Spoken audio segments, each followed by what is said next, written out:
Hello and welcome. Good evening. You're tuned into Super 6 here on India Today. I'm Akshata Nantagopal. This brand new week over the next 5 days at 6 p.m. we'll be getting you the 6 top stories of the day. So what will we be covering over the next 60 minutes? Let's round up the 6 stories that's coming up for you. Story number 1 on Super 6. Mehul Choksi could finally be extradited. He's been evading Indian agencies for over 7 years now. And finally, Choksi's been arrested in Belgium. India has put a request now for Choksi's extradition. So we'll tell you on Super 6, will it finally happen? Will Choksi be extradited? Story number 2, the Karnataka Caste Census report, which is pitched for reservation, more reservation in Karnataka, to go up to a whopping 85%. It's become a national talking point now as Prime Minister Modi accused the Congress of trying to bypass the constitution to appease the Muslim community. So we'll get you details of what the proposals are based on the Caste Census Commission report. Story number 3 on Super 6 this evening. We'll talk about Shankaran Nair's legacy and why the entire nation is talking about his legal fight against the British Empire. Prime Minister Modi also hailed the freedom fighter today, just ahead of Akshay Kumar's film Kesari 2's release. So we'll break down that entire controversy for you. At 6:45 on Super 6, the threat to superstar Salman Khan's life at a time already of extremely high security for him because of constant threats. Another one has come in. Another threat to blow up Salman Khan's car. These threats sent via messages to the police. So we'll tell you all about the additional measures being taken now to protect Salman Khan.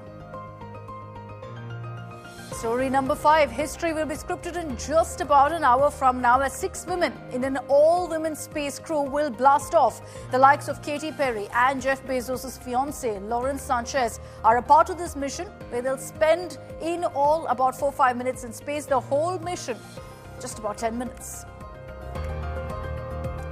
And finally, as promised here on Super 6, all the action from the Indian Premier League. The Lucknow Super Giants set to take on the Chennai Super Kings. So let's get started.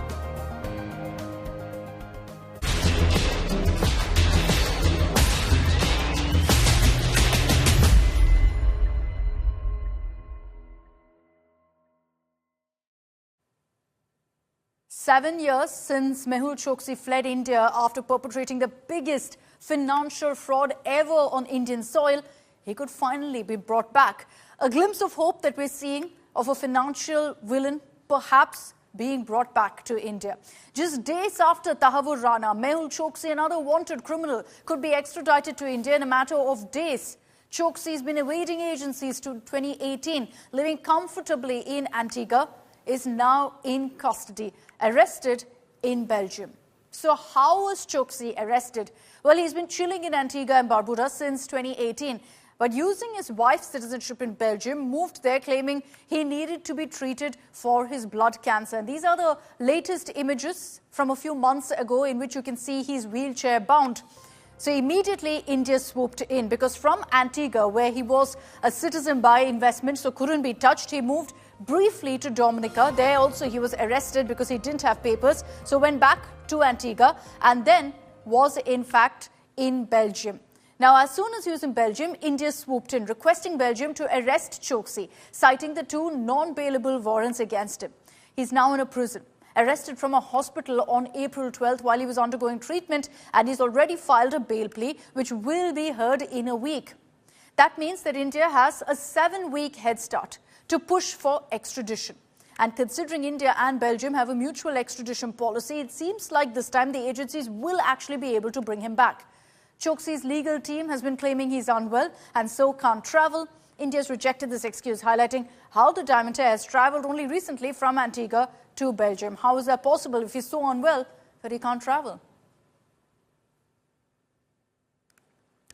Let's bring in our reporters on this broadcast. Munish Pandey, Anisha Mathur and Divyesh Singh joining us with all the latest updates on what to expect in the days to come. Divyesh, there's going to be, of course, an aggressive push by our agencies to try and get Mehul Choksi. This is the best chance they've got yet. Well, yes, as earlier, another prime accused in the PNB scam case, Nirav Modi. It's been taking a long time. It's a long battle that the agencies and Indian government has fought in the UK court to bring Nirav Modi, to extradite Nirav Modi to India. And that has been a learning experience. And that is why this time agencies are not leaving any stone unturned, and they are pushing the extradition request in an aggressive manner, and they are putting all the resources in place. They are using the best facilities. They are sending the best officers to deal with the Belgian authorities, and also the documents sent to the Belgian authorities are with details of complete criminality, of money laundering, of scam that has been perpetrated, a well thought of pre-planned scam which was perpetrated by Mehul Choksi, how he had laundered money, how he'd used layering of companies, shell companies, to buy properties in the UAE, in the USA, and use royalties, show fake loans and diverted payments to launder huge amounts, almost $2 billion US dollars, to defraud a nationalized bank, which is a government bank in India, which is public money that has been lost in this scam. So this is a very aggressive push as we get to all of those updates. Let me also bring in right now Anisha Mathur as well as Munish Pandey for all the updates. I want to focus first on the legal perspective here, Anisha. The biggest headache really for the Indian agencies in ensuring that they extradite and the extradition process moves forward is, of course, that Mehul Choksi will be challenging this in the courts of Belgium.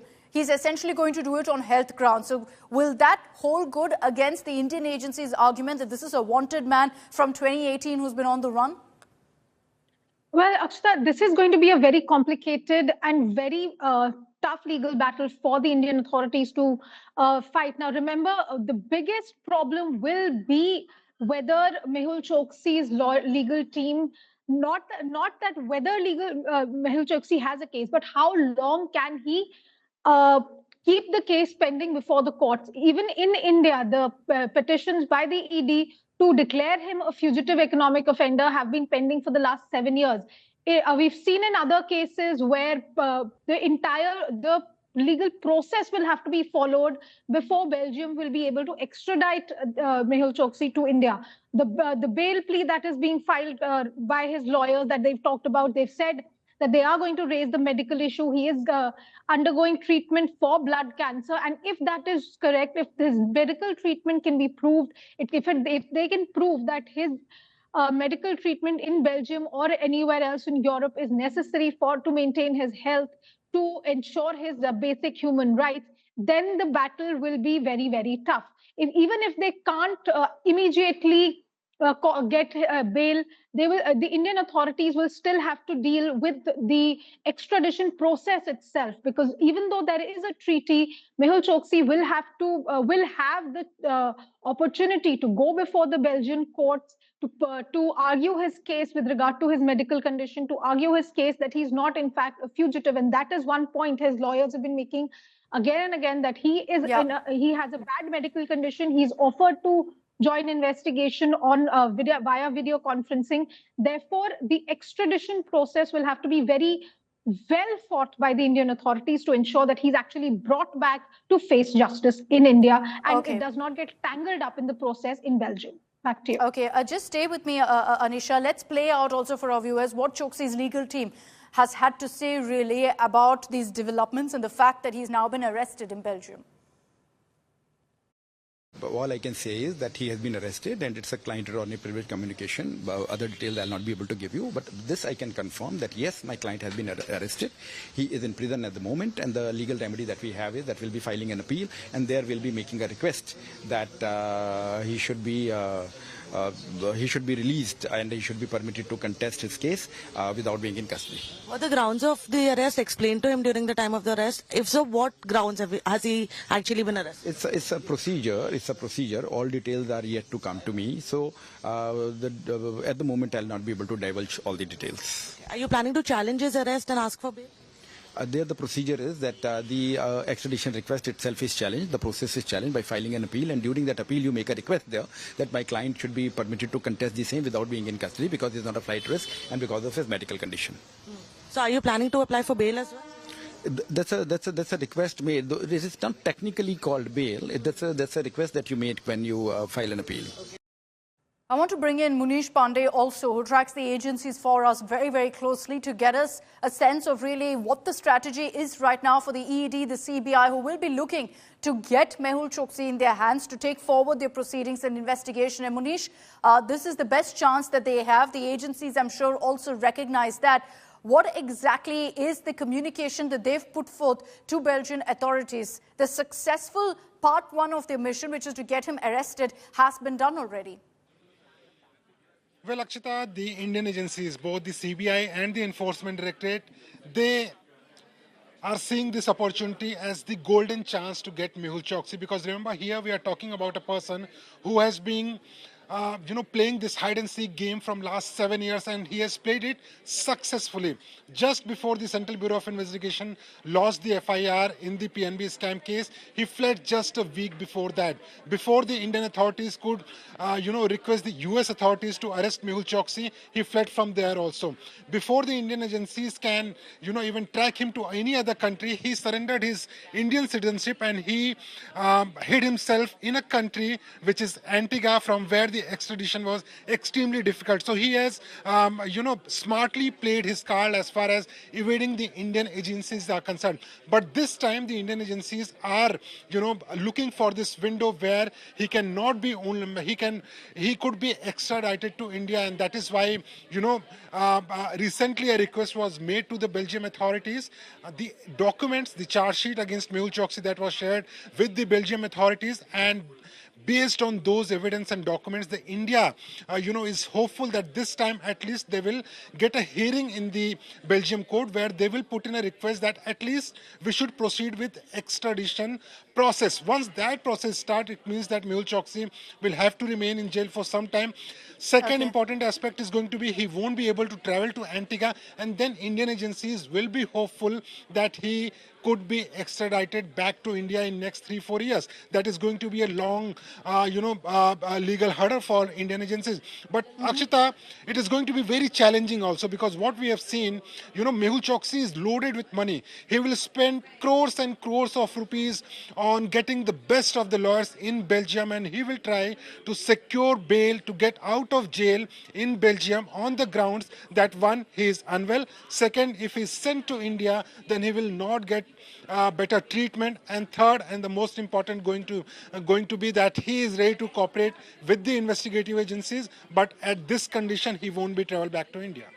Well, he hasn't cooperated up until now, but it'll be interesting to see what plays out. From what Munish is telling us, it is going to be very, very challenging for the authorities simply because of the kind of money power that Mehul Choksi has. But there is a 7-day window, because the bail plea that's been filed by Mehul Choksi comes up in a week's time in the Belgian courts. So that 7-day window is something that the agencies will be looking to exploit, make the most of, move as fast as they can with their request for extradition. Let's get to now all of the reactions, political reactions that have come in to this arrest of Mehul Choksi. देखिए, मोदी सरकार आने के बाद जो इस type के भ्रष्टाचारी थे या देश से बाहर गए थे, हमने भगोड़ा अधिनियम कानून भी लेकर आया, और उसी का ही नतीजा रहा कि आज बेल्जियम में मेहुल चौकसी गिरफ्तार हुआ है और कानूनी प्रक्रिया पूर्ण होते ही उसको भारत में लाया जाएगा। मोदी जी ने जो पहले ही कहा कि गरीबों का पैसा जिन जिन लोगों ने खाया है उसको वापस करना होगा, और देश में सभी के खिलाफ कार्रवाई चल रहा है। मेहुल चौकसी पकड़ा गया है, निश्चित तौर से बहुत बड़ी सफलता। मेहुल चौकसी गिरफ्तारी होनी ही थी, कब तक बचते? ये नरेंद्र मोदी जी की सरकार है, किसी को छोड़ती नहीं है। ये जिस तरीके से विपक्ष की पार्टियां सवाल उठा रही हैं, तो इसमें तो उनको अरेस्ट करना चाहिए। मैं तो कहता विजय माल्या जी को भी लाना चाहिए, नीरव मोदी जी को भी लाना चाहिए, और ये भी पूछना चाहिए कि प्रधानमंत्री के घर में फोटो खिंचाने इनको किसने भेजा था? वो कौन सा मॉल है पीएमओ में जो इन लोगों को वहाँ इन्वाइट करता था? ये तो जांच होनी चाहिए। हम तो इनके साथ खड़े वेट कर रहे हैं।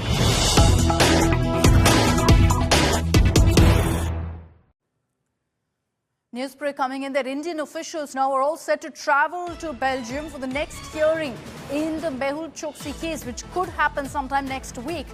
Now, the Indian team is reportedly preparing a legal strategy to ensure that he remains behind bars and that extradition proceedings can start. Like we explained to you, the idea is to ensure that he can't travel back to Antigua. That's most crucial for Indian authorities, because once he's in Antigua, Choksi is essentially untouchable for our agencies. So authorities hopeful that based on the evidence, the Belgian court will accept Indian authorities' request for extradition proceedings. And I'll quickly bring in Munish again on this, as we're now picking up, Munish, that there will be a team of Indian officials present next week for the first hearing that takes place in Belgium. But just explain this to us. There's been a lot of talk about how India and Belgium have a mutual extradition policy. Does that work in India's favor?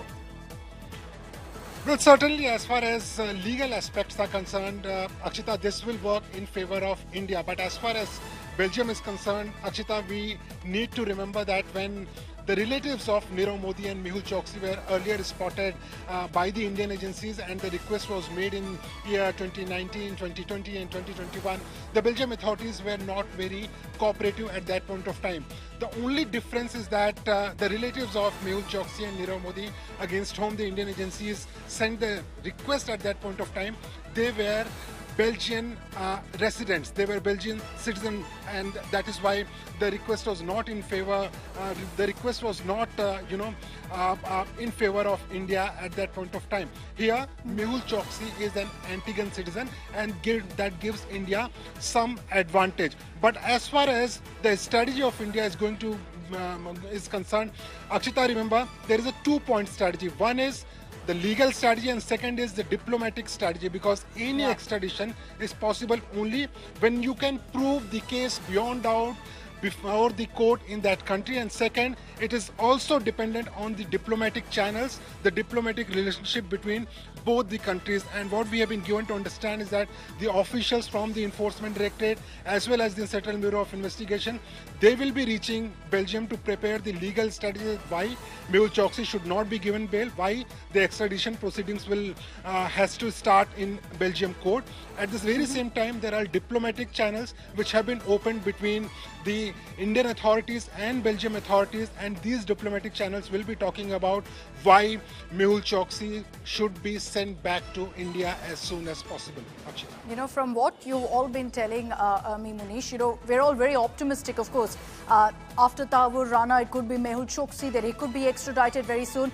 It is going to be a long legal diplomatic process, not simple clearly, and that's why Mehul Choksi has managed to really evade Indian authorities for so long. Anisha, I want to bring you back in on this. There's been a lot of talk about that 7-day window and whether it actually helps India in any way. The fact that Mehul Choksi's bail hearing comes up about next week in some days. He is going to, of course, have the best possible legal resources in Belgium available to him. He's going to make the most of the cash that he has, the money that he has, to employ the best lawyers out there. Standing up against that is a mountain of evidence against him, and the fact that he's been uncooperative with the agencies. Is that something that will work in the Belgian courts when his appeal is going to be on humanitarian grounds, which is how he sought the application to be there? Well, Akshita, you've really hit the nail on the head. Exactly that is the problem that the Indian authorities are going to be facing. Remember, when it comes to bail hearings, particularly in Europe, we've seen over the years that the question of humanitarian grounds, the question of whether the person who is whose extradition demand is being made will be safe or be given proper facilities in the Indian courts, that has been a question that has been asked earlier also. In the UK court, we've seen this issue come up in the Sanjay Bhandari case, in other cases also. That line of argument being taken by the accused person, by the fugitives, that if we are sent back, we will not be facing a fair trial, or we will not be available getting proper facilities, or that our human rights will be affected. Okay.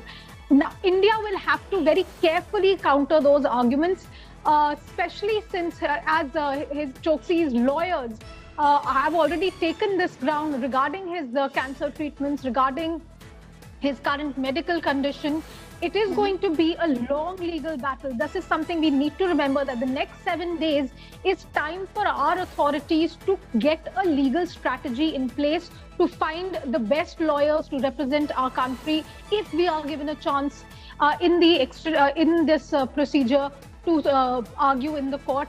Because first of all, the first hearing that will happen next week is going to be his challenge to the extradition and his challenge to the arrest. Whether or not India gets a chance to be represented before the court at this stage is something we'll have to see how this entire situation pans out. But this is not going to be a very easy fix. It is going to take time because of the money power, as Munish was also talking about. That's going to be a long drawn process and a tough one at that.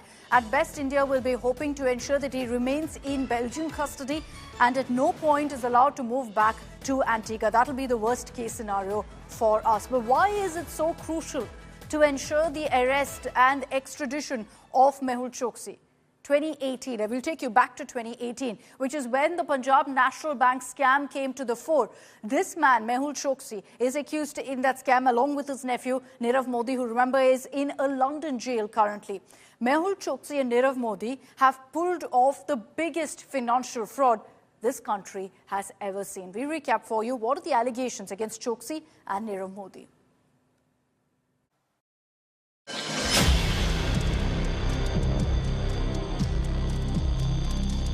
It is the second big coup for Indian law enforcement authorities in 1 week. Just days after 2611 accused Tahavur Rana was extradited to India, the Belgian police have arrested fugitive diamond merchant Mehul Choksi. Choksi is one of the prime accused in the 13,000 crore rupees PNB fraud scam and is in Antwerp for medical treatment. The arrest in Belgium was made after the CBI and the Enforcement Directorate reactivated extradition requests, despite the removal of an Interpol red notice against Choksi. As the founder and MD of Gitanjali Gems, the former billionaire allegedly engineered a fraud over many years which involved his nephew Nirav Modi, currently in a London prison. The two used fake letters of undertakings and foreign letters of credit at PNB's Brady House branch in the Fort area of Mumbai.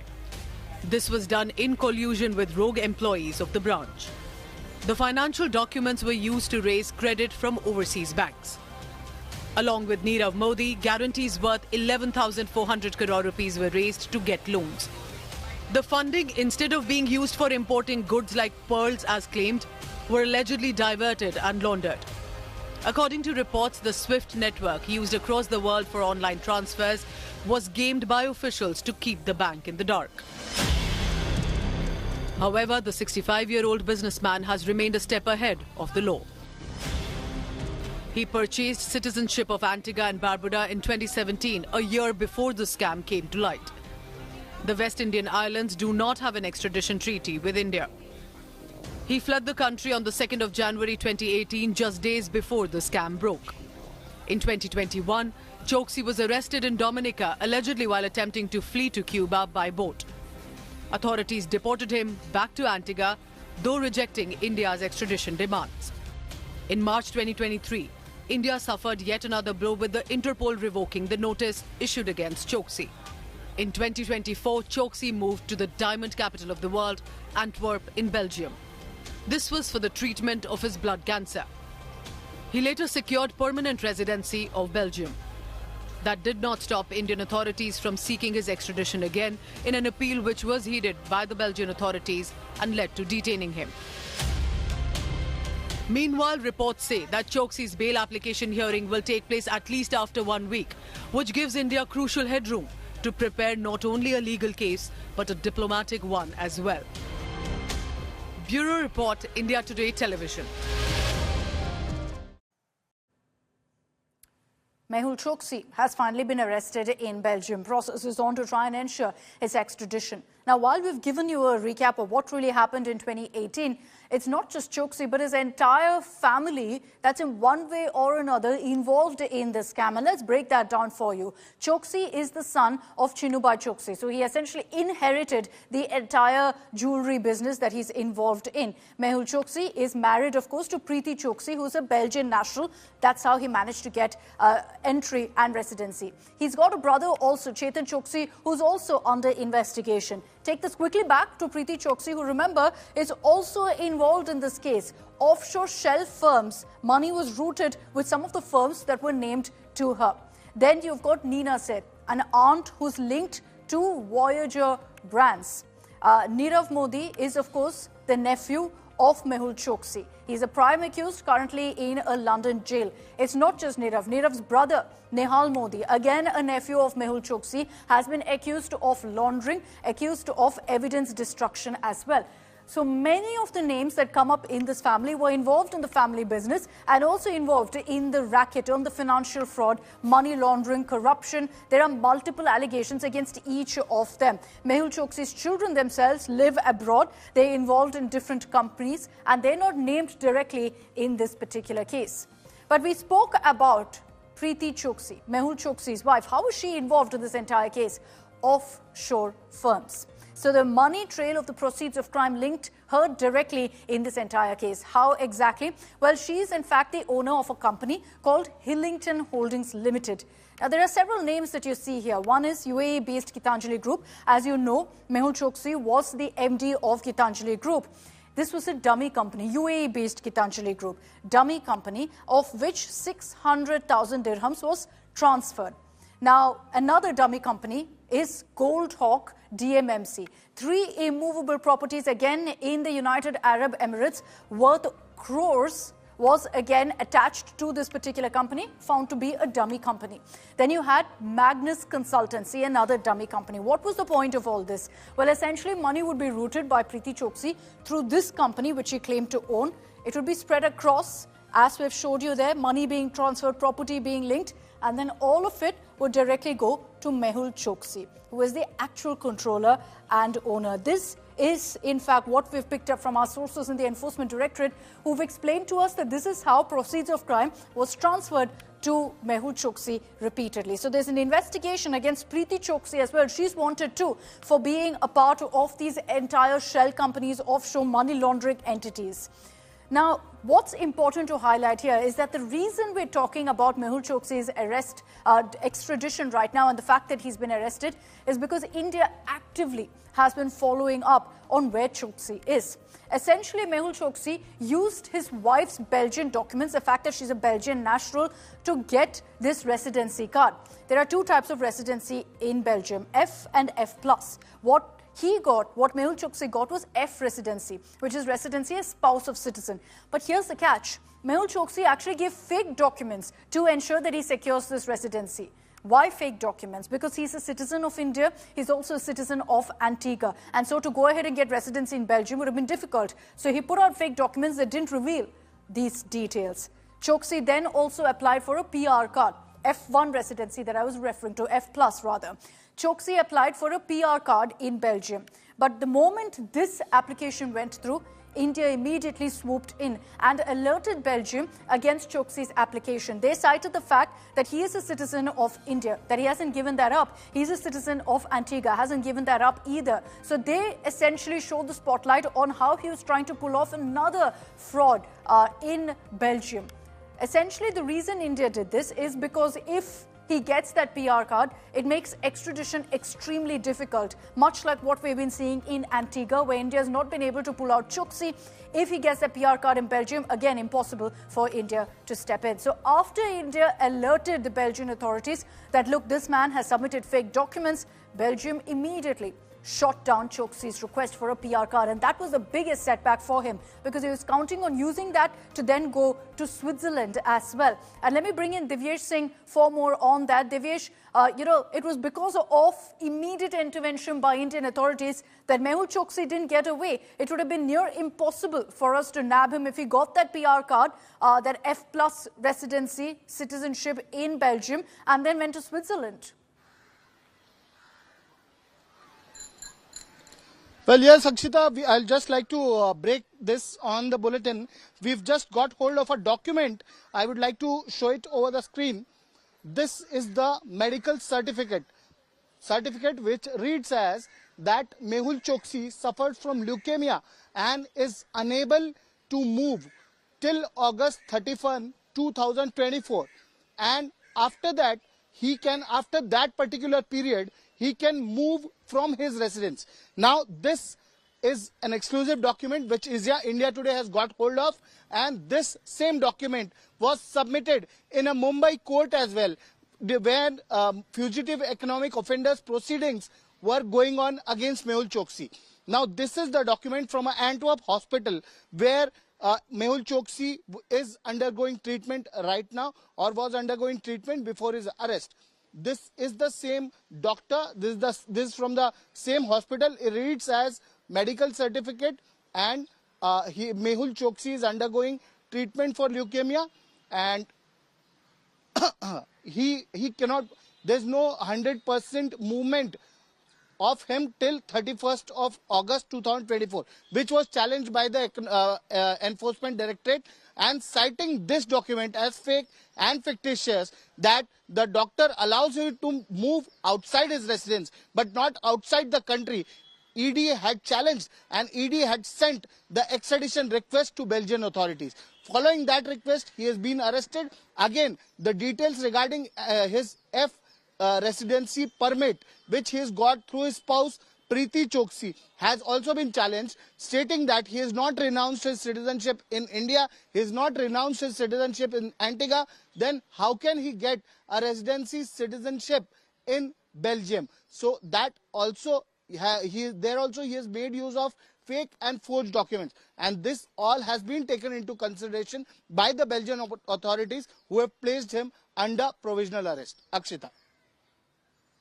All right, Divyesh, thanks very much for joining us with that exclusive news break as well, showing the medical certificate, which we'll put out in greater detail in a while, which confirms that, yes, Mehul Choksi has leukemia, but also highlights a certain timeline, saying he can't travel for those many days. But with the arrest of Mehul Choksi, every time we talk of financial fraudsters, there are three names that come up. Mehul Choksi, one of them.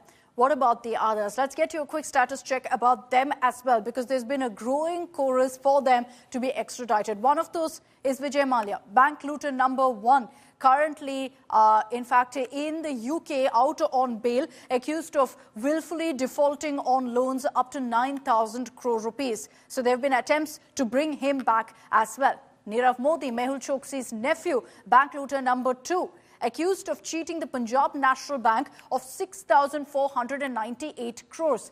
Nirav Modi is currently in a London jail. His repeated appeals and pleas for bail have been shot down, but extradition could take a while longer.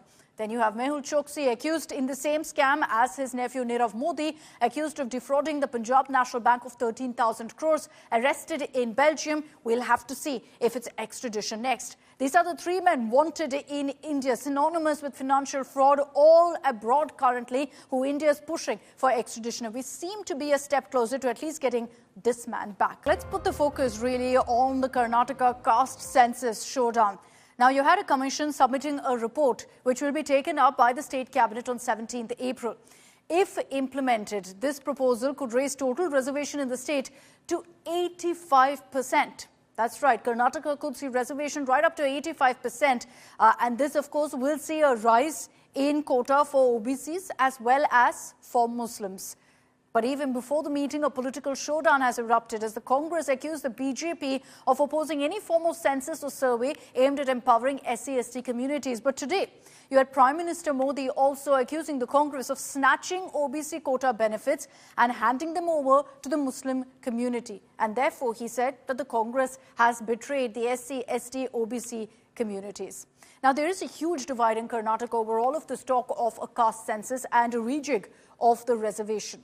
The Lingayats are up in arms. A prominent seer of the Lingayat community has slammed the process, alleging that there's a lack of transparency and claiming that the caste count has been fudged. Here are some of the reactions coming in, and then we'll break down for you what the proposed reservation looks like.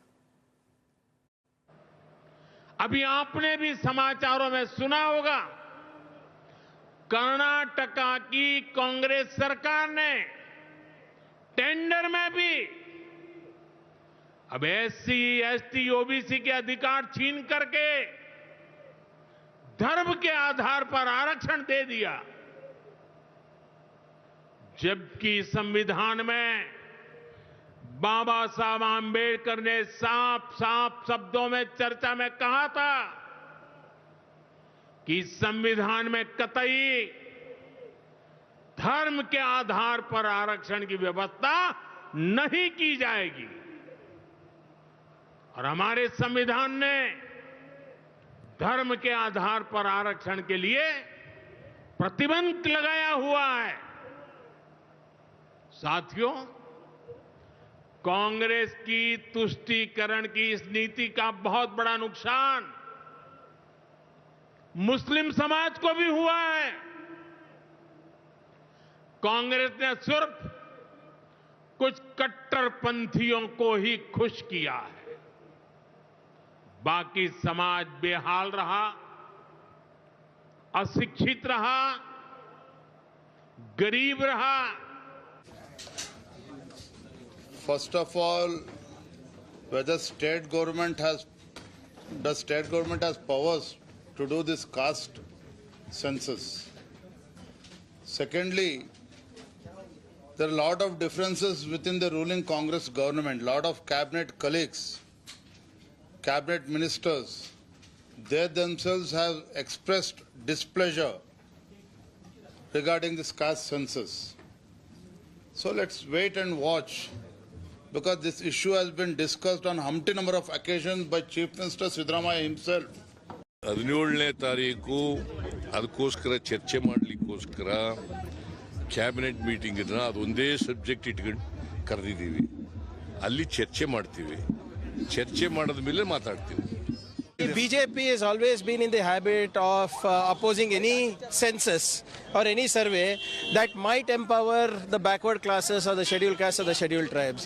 They always have a problem with such commissions, whether it was Havnur Commission or any other commission. And now also they have a problem with this. But whether it is any other seer opposing it or anything, we don't know what is there in the caste census, in the socio-economic survey. Let it be studied, let it be put for public debate, and then we can take a call. Why this hurry of rejecting a report that has not even been duly understood? ಅಖಿಲ ಭಾರತ ವೀರಶೈವ ಲಿಂಗಾಯತ ಮಹಾಸಭೆಯಾಗಲಿ, ಒಕ್ಕಲಿಗ ಸಂಘವಾಗಲಿ, ಈ ಜಾತಿ ಜನಗಣತಿಯನ್ನು ಸರಿಯಾಗಿ ಪಾರದರ್ಶಕತೆಯಿಂದ ಮಾಡಿಲ್ಲ ಅನ್ನುವಂಥ ಅಪವಾದ ಇದೆ. ಅಧಿಕಾರಿಗಳು ಎಲ್ಲಿಯೂ ಕುಳಿತು ಈ ವರದಿಯನ್ನು ಸರ್ಕಾರದ ಮೂಗಿನ ನೇರಕ್ಕೆ ತಯಾರುಪಡಿಸಿದ್ದು ಆಗಿದೆ. ಇದು ಮತ್ತೊಮ್ಮೆ ಪುನರ್ವಿಮರ್ಶೆಯಾಗಿ ಜಾತಿ ಜನಗಣತಿಯನ್ನು ಪ್ರತಿ ಮನೆಗೆ ಭೇಟಿ ಕೊಟ್ಟು ಮಾಡಿದ್ದಾದರೆ ಎಲ್ಲರಿಗೂ ನ್ಯಾಯಸಮ್ಮತವಾದಂಥ ಒಂದು ನಿರ್ಣಯವನ್ನು ಕೈಗೊಳ್ಳಲಿಕ್ಕೆ ಸಾಧ್ಯವಾದೀತು ಅನ್ನುವಂಥ ಭಾವನೆ ಇದೆ.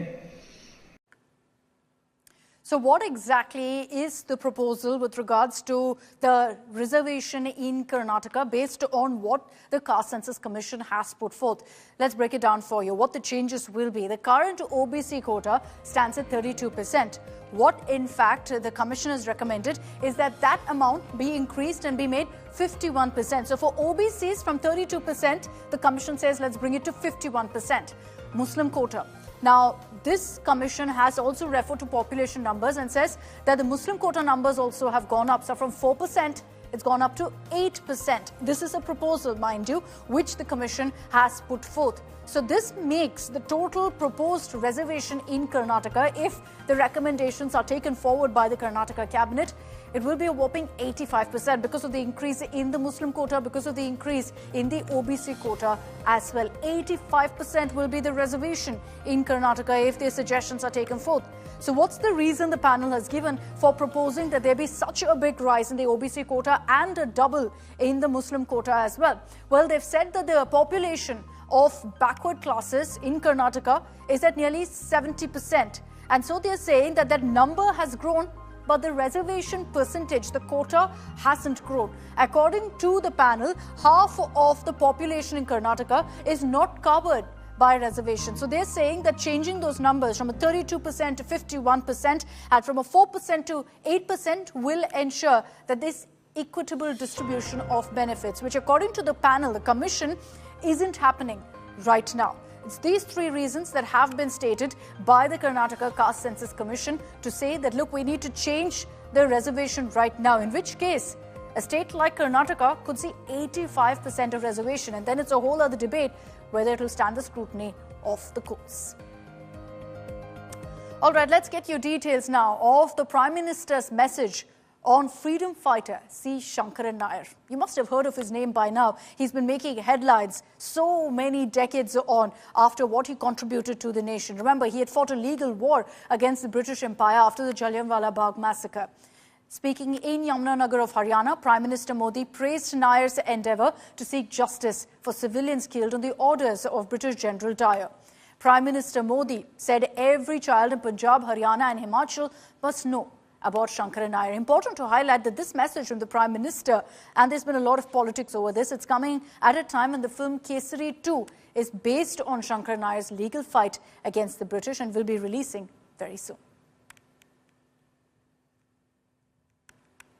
मैं आपसे एक और अहम विषय की चर्चा करना चाहता हूं। कल देश ने वैशाखी का पर्व मनाया है। कल ही जलियांवाला बाग हत्याकांड के भी 106 वर्ष हुए हैं। इस हत्याकांड में अपनी जान गंवाने वालों की स्मृतियां आज भी हमारे साथ है। जलियांवाला हत्याकांड में शहीद हुए देशभक्तों और अंग्रेजों की क्रूरता के अलावा एक और पहलू है जिसे पूरी तरह अंधेरे में डाल दिया गया था। ये पहलू मानवता के साथ, देश के साथ खड़े होने के बुलंद जज्बे का है। Okay, let's move on Super 6. We did tell you also about superstar Salman Khan getting another death threat. Salman Khan has been issued another threat after almost a year since multiple rounds were fired outside his Bandra residence.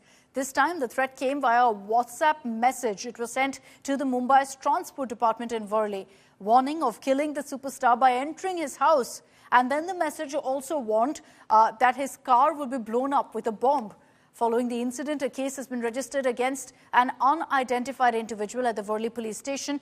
Investigations are on to find out the source and the authenticity of the threat. Security has been also increased outside the 59-year-old actor's residence. Bollywood dabang actor Salman Khan received a threat once again, and this time he received a threat through a Mumbai police WhatsApp number, after which Mumbai's Worli police station had registered an FIR, and right now we are at outside Galaxy apartment where Salman Khan stays with his family. As you can see, this is not the first time when Salman Khan has received a threat like this. In the past also Salman has received a serious threat, after which the security has been beefed up by the Mumbai police. Salman Khan taking various precautions regarding his security. This is the first floor where Salman stays, and here the bulletproof glasses has been put up by the Salman Khan. And he's also carrying his own weapon. He took a license from the Mumbai police for that weapon, and he's carrying that weapon for his security reasons. With camera person Sahil Chavan, this is Dipesh Tripathi for India Today, Mumbai. कल traffic control Worli के office में अभिनेता सलमान खान के इसमें एक धमकी का message आया था व्हाट्सएप पे। उसके हिसाब से हमने वर्ली पुलिस स्टेशन में 351(2) और 3 के तहत गुना दाखिल किया है। आगे की कार्रवाई चालू है। All right, let's also talk about the historic mission, space mission of an all-women crew that's all set to blast off into space aboard Jeff Bezos' Blue Origin spacecraft. These are the latest images because we're just moments away from launch, where the women dressed in their blue, rather stylish spacesuits are being driven by Jeff Bezos himself. Remember that on board this particular spacecraft is also Jeff Bezos' fiancée, Lauren Sanchez. This is the moment where you also had Katy Perry ringing the bell as she made her way to enter into the spacecraft. There are questions about whether Katy Perry will script history as being the first singer who will get a chance to sing on space. But this is the moment when you had Katy Perry going ahead and making her way closer to the launch pod. You also have Lauren Sanchez right behind her, and then Jeff Bezos as well. The entire mission, interestingly, is just going to be 11 minutes, where roughly about 4 minutes, this 6 all-women crew will get a chance to be in space. Let's get you, in fact, our next report. I'm leaving you with that, but we're going to be continuing to get you all of these images of this historic moment of an all-women crew going up into space. Thank you so much. We love you. We love you. Bring us back safe. We're so grateful. We're counting on you. We're counting on you. These women are ready for blast-off. An all-women space crew is hours away from launch. 6 women are all suited up and ready to conquer space, including singing sensation Katy Perry and Jeff Bezos' fiancée, Lauren Sanchez. Okay, good. See if she likes it. Oh, I'm excited.